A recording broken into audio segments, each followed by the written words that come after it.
Баршаңызға сәлем, каналыма қош келдіңіздер. Бүгін сіздерге табада дайындалатын осындай нәзік, әдемі пельменнің рецептісін ұсынатын боламын. Және де видео қызық болатын болса, соңына дейін көріп, лайк басып, комментарий қалдырып кетіңіздер, достар. Осы рецепт бойынша жасап жеңіздер, дәмі ерекше, өте әдемі шығады. Сливочный майымызды осылай қызып тұрған табаға саламыз. Және де қанша мөлшерде керек, қанша грамм керек, видеоның астына описаниеге қалдыратын боламын. Осылай пельменді салып, жақсылап орташа отта қуыратын боламыз. Жақсылап пельменді орташа отта қуырып алдым.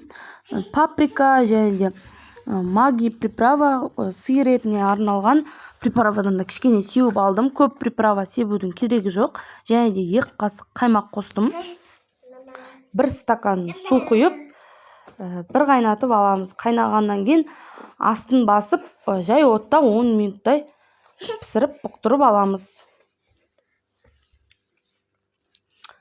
Осы рецепт бойынша жасап көріңіздер, дәмі өте әдемі болып, ерекше болып шығады.